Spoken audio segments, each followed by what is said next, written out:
धीर जी नाम का एक ब्राह्मण रहता था। धर्मात्मा हरिभक्त एक दिन विश्वेश्वर महादेव जी के दर्शन को चल दिया। गर्मी की ऋतु थी, उसको धूप लगी तो उसका दिल घबराने लगा और चक्कर खाकर एक मंदिर के निकट गिर पड़ा। इतने में शिवजी का भृंगी नाम का गण आया। उसने देखा कि वो मूर्छित पड़ा है। उसने जाकर शिवजी से कहा, हे महादेव जी, एक ब्राह्मण आपके दर्शन को आया था, वो मूर्छा में पड़ा है। महादेव जी सुनकर भी चुप ही रहे। फिर उस गण ने पुनः जाकर ब्राह्मण को देखा। इस बार उसे मृत पाया। उसने पुनः भगवान शिव के पास जाकर कहा, हे स्वामी, ये क्या चरित्र मैंने देखा है? इसने कौन सा ऐसा पुण्य किया है जिससे इसने इतनी भली जगह मृत्यु पाई है? चारों बात इसकी भली आ बनी है। एक बनारस क्षेत्र, श्री काशी जी, गंगा जी का स्नान, संतों का और विश्वेश्वर जी का दर्शन, अन्न का छोड़ना, एकादशी का दिन। कृपा कर बताएं कि इसने ऐसा कौन सा पुण्य किया था?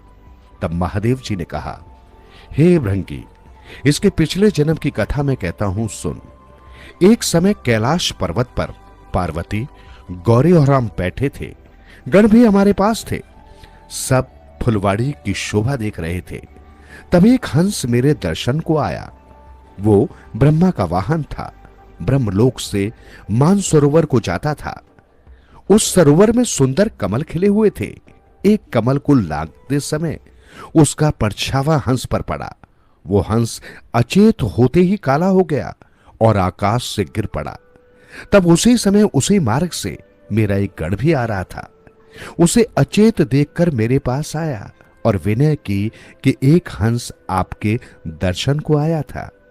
वो श्याम होकर गिर पड़ा है। गण मेरी आज्ञा से हंस को ले आए। हमने पूछा, हे हंस, तू श्याम वर्ण क्यों कर हुआ? हंस ने कहा, हे प्रभु जी, मैं आपके दर्शन के लिए आया था। मान सरोवर में कमल फूल थे, मैं उनको लांग कर आया, इससे मेरी देह श्याम हो गई। आकाश से गिर पड़ा, कारण जानता नहीं क्या हुआ है। यह सुनकर शिवजी हंसे। आकाशवाणी हुई कि हे शंभू जी, आप क्या सोचते हैं? इसका प्रसंग मैं कह सुनाता हूं। तब मैंने कहा, आकाशवाणी, तुम मेरे पास आओ, मैं तुमको देखूं, तुम कौन हो?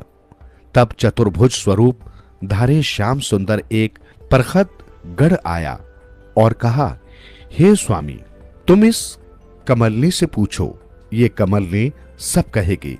कमलनी ने कहा, हे शिवजी महाराज, मैं अपनी पिछले जन्म की कथा कहती हूं। पिछले जन्म में मैं एक अप्सरा थी, नाम पद्मावती था। श्री गंगा जी के किनारे एक ब्राह्मण स्नान करके गीता जी के 10वें अध्याय का पाठ किया करता था। एक दिन राजा इंद्र का आसन चला। इंद्र ने देखा यह ब्राह्मण गीता पाठी है। तब इंद्र ने मुझे आज्ञा की, तू जाकर उस ब्राह्मण की तपस्या भंग कर। मैं आज्ञा पाकर उस ब्राह्मण के पास गई। जाकर देखा वो ब्राह्मण एकांत में बैठा था। अचानक ही मेरी उस ब्राह्मण से भेंट हुई। मेरे अंग से उसका अंग लगा। तब उस ब्राह्मण ने मुझे शाप दिया, कहे, हे पापनी कमलिनी, और जैसे सर्प के अंग हैं वैसे तेरे ही 5 अंग होंगे, 2 कमल चरणों के, 2 हाथों के, 1 कमल मुख की जगह। उसी समय मैं कमलनी हो गई। इस मान सरोवर में 60,000 भंवरे रहते हैं जो मेरी सुगंधी से तृप्त हुआ रहते हैं। ये बात कही नहीं जाती। मेरे प्रकाश के कारण जो पक्षी मेरे से ऊपर लांघता है भस्म हो जाता है। कमलनी ने कहा, हे हंस, तू कौन है? यहां क्यों आया है? हंस ने कहा, हम 4 हंस ब्रह्मा के वाहन हैं। तिन में एक मैं हूं। मान सरोवर के मोती चुगने की आज्ञा हुई थी, वहां को जाता था। मार्ग में मैंने कहा, शिवजी के दर्शन करता चलूं। तब मेरे ऊपर से लांघा तो श्वेत से काला हो गया और आकाश से गिर पड़ा। अब तू अपना वृत्तांत कह। कमलनी ने कहा, मैं पहले एक ब्राह्मण के घर कन्या थी। मैंने एक तोते का बच्चा पाला था। वो अच्छी बोली बोलता था। मैं तिसको पढ़ाया करती थी। एक दिन मेरा भर्ता आया। मैंने उठकर उसका आदर न किया। तब उसने कहा, तू उठकर रसोई कर, मैं उसके लालच से न उठी। बहुत समय लगा तो भर्ता ने शाप दिया, तू कमलनी हो। उसकी सुध बुध मुझको अब तक है, पर वो गीता के 10वें अध्याय का पाठ किया करता था। मैंने भी कंठ किया था। अब मैं तिसका पाठ करती हूं, उसी से मेरा तेज है। ये पाठ का फल है। हंस ने कहा, फिर क्या उपाय करे जिससे मेरा वर्ण श्याम से श्वेत होवे और तू इस कमलनी की देह से छूट देवदेही पावे। तब कमलनी ने कहा, कोई गीता जी के 10वें अध्याय का पाठ सुनावे, तब उद्धार होगा। तब एक ब्राह्मण वहां आया और उसने उस सरोवर में स्नान कर शालिग्राम का पूजन कर गीता के 10वें अध्याय का पाठ किया।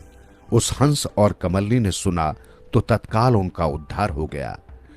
हंस श्वेत हुआ, कमलनी देवकन्या हुई। दोनों ने हाथ जोड़कर नम्र होकर ब्राह्मण को नमस्कार किया और कहा, तुम धन्य हो जो हमको कृतार्थ किया।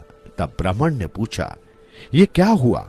हंस और कमलनी ने पिछली वार्ता कह सुनाई और कहा, आपके पाठ के सुनने से हमारा कल्याण हुआ है, हमको आशीर्वाद दो। कृतार्थ रूप होकर दोनों देवलोक को प्राप्त हुए। श्री नारायण जी कहते हैं, हे लक्ष्मी जी, ये 10वें अध्याय का महात्म्य है जो आपने सुना है।